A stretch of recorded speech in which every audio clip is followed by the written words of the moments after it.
This is a Fox News Alert. I'm Brett Baer in Washington. For the second time in less than 2 weeks, people are outraged at a grand jury decision not to indict a white police officer in the death of an unarmed black man. Today, it is New York City that's bracing for the worst. This incident was caught on video, and these circumstances far different than in Ferguson, Missouri. And President Obama, whose comments against violence were ignored in Ferguson, is already trying to calm things down. This one has led to another federal investigation being pursued by Attorney General Eric Holder. Senior correspondent Rick Leventhal is in New York tonight, live with the latest. Good evening, Rick. Good evening, Brett. Staten Island calm at this hour outside the DA's office, where a grand jury hearing evidence since late September found no reasonable cause to bring criminal charges against NYPD officer Danny Pantaleo in the chokehold death of Eric Garner back on July 17th, captured on cell phone video. Garner, with 31 prior arrests, was detained for selling loose cigarettes when police tried to handcuff the 6'3", 350-pound man. He resisted. Officer Pantaleo used a choke maneuver to get Garner down on the ground. The hold is illegal but violates department policy. Garner complained he couldn't breathe, and despite the New York medical examiner ruling the death a homicide caused by, quote, compression of the neck, compression of the chest, and prone positioning during physical restraint by police, the jury of 23 found no evidence to bring an indictment. Officer Pantaleo released a statement reading in part, "It is never my intention to harm anyone, and I feel very bad about the death of Mr. Garner.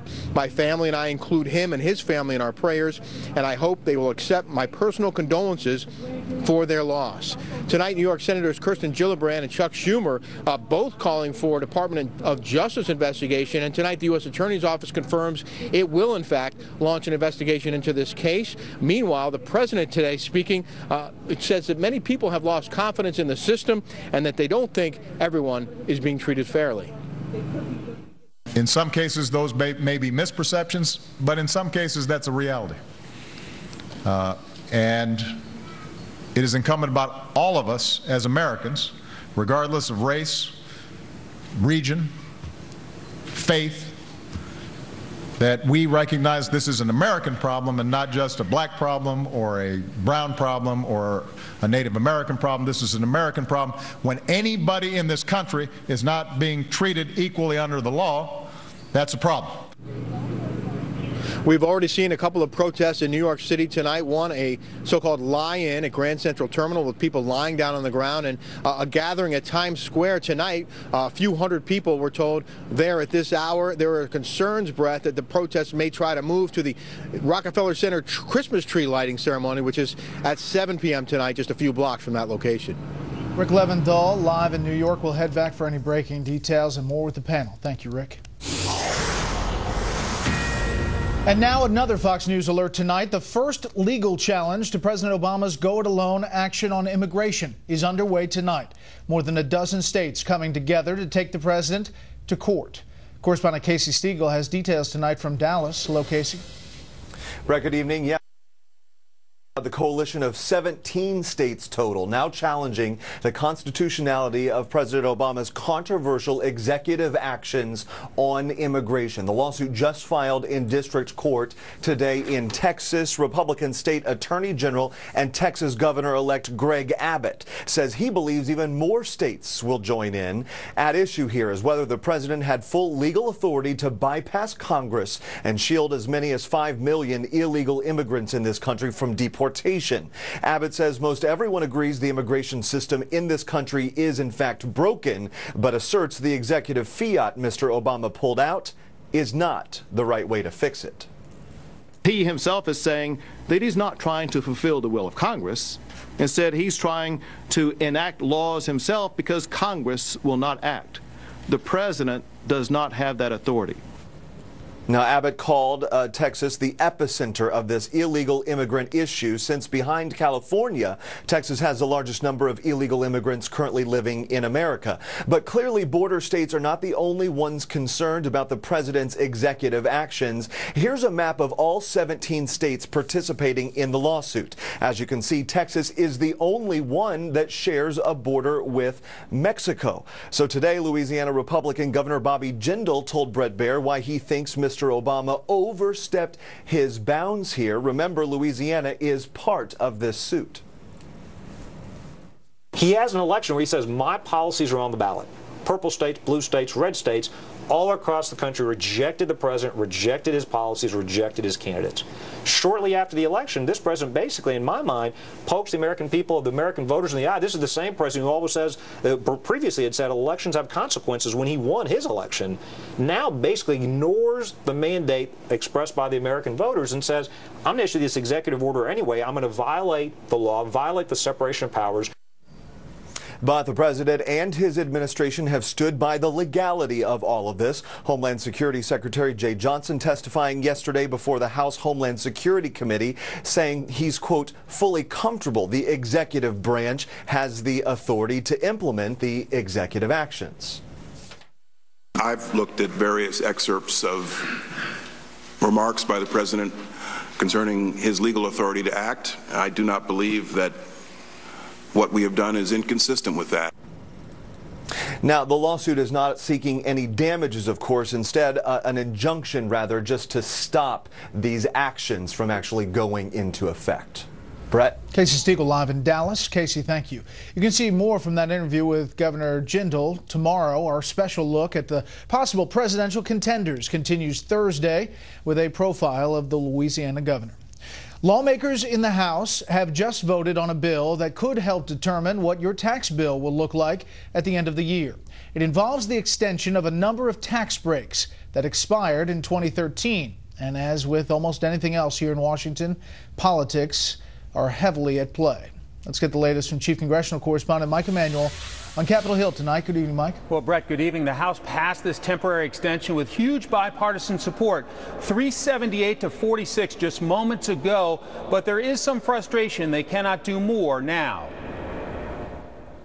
Hardworking taxpayers know whether these tax policies are going to be there year in and year out on a permanent basis. Facing a massive retroactive tax hike at the end of the year, House lawmakers moved forward with a one-year extension of popular deductions and credits with a price tag of about $45 billion. America's small businesses and taxpayers are looking for Congress for certainty before they file their taxes in April of 2015. Some lawmakers expressed disappointment with another temporary fix. This bill says to the American people that Congress is up to its old tricks. Meet the new Congress, same as the old Congress. Congress says one thing, we need tax reform, but Congress does another, kicks the can down the road.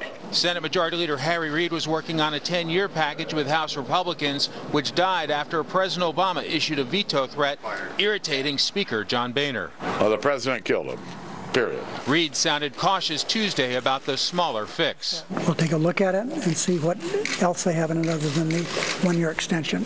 For individual taxpayers, mortgage debt forgiveness, a higher education deduction, and a rebate for state and local sales taxes are included.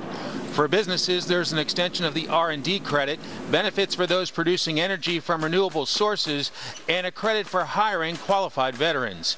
Speaking at the quarterly meeting of the Business Roundtable, President Obama said he favors a temporary extension and eventually something permanent. More broadly, we'd like to see if some of those tax extenders provisions, including things that I strongly support like research and development, are incorporated into a broader comprehensive tax reform package. To do that, the president will need to work in a bipartisan fashion with the next Senate Majority Leader, Republican Mitch McConnell, whom he met with privately at the White House today. As for the tax extenders, Democrat Senator Ron Wyden is seeking support for an alternative package. If he cannot win over enough of his colleagues, expect the Senate to vote on this House plan next week. Brett? Mike Emanuel live on the Hill. Mike, thanks. Speaking of money, you and your family owe a lot more of it than you did before President Obama took office. Try 70% more. That's how much the national debt has increased. Chief National Correspondent Jim Angela has some more disturbing numbers tonight. Aside from the shame of it all, what does an $18 trillion debt mean? One analyst compares it to smoking. 18 trillion isn't a magic number. It's a little bit like one more cigarette won't kill you. But we know if you smoke too many cigarettes, you're more likely to get lung cancer. When President George W. Bush added more than $4 trillion to the debt, then Senator Obama ripped him for putting so much on the national credit card. $30,000 for every man, woman, and child. That's irresponsible. It's unpatriotic. Since then, President Obama has been even more unpatriotic, increasing it another $10 trillion. Most analysts expect annual deficits to level off for a few years, but the $18 trillion debt doesn't include unfunded promises in entitlements such as Medicare, which will explode in a few years. The total indebtedness of this country is in excess of $60 to $80 trillion. It could even be larger than that. So when all the baby boomers retire and the bills start coming in, it could get ugly. The nation has made huge promises it has no way of paying, not even with tax increases. If you calculate the implied tax rates to finance those increases, they would consume most of income. In fact, the Congressional Budget Office estimates that if no changes are made to entitlements, taxes would have to increase by 48% in 2030 and 86% in 2050. So either benefits would have to be reduced or taxes raised to unsustainable levels. Because we're simply not going to end up, as the arithmetic suggests, turning our paychecks over to entitlements financing. Basically, we become a government that mails checks to the elderly and has a small army, and that's about it. Because entitlements, the military, and interest payments of $430 billion a year already will squeeze out all other programs. And the nation needs some flexibility to borrow in case of unforeseen tragedies, such as wars, recessions, and the like. It's like a homeowner who is way over his credit limit on his credit cards. If his car breaks down and he needs to get it repaired, he can't use his credit card because he's kind of maxed out. Wessel says we don't know when the U.S. will be maxed out, but we know we're closer than we were 5 years ago. Brett. All right, Jim, thank you. The Dow and the S&P 500 hit record highs again today. The industrial average gained 33. The 500 picked up 8. The Nasdaq finished ahead 19. Up next, why more of the president's supporters are jumping off the Obamacare bandwagon. First, here's what some of our Fox affiliates across the country are covering tonight. Fox 32 in Chicago covering news that the company that makes airbags, which the federal government considers unsafe, is refusing to issue a nationwide recall. Takata is defying a demand from the government to expand what is now a regional recall of driver's side airbags that can explode with lethal force. The company insists the defect is only a threat in high humidity regions of the country. WSVN in Miami, in one of those regions, as a 92-year-old homeless advocate, Arnold Abbott, returns to Fort Lauderdale Beach to feed the homeless in violation of the law. A judge has ordered a 30-day delay on Abbott's fight against 5 citations, which each carry a $500 fine and up to 60 days in jail.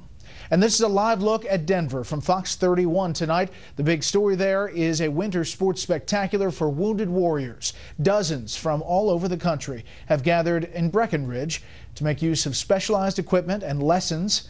Many of those taking part are aspiring Paralympians. That's tonight's live look outside the Beltway from Special Report. We'll be right back.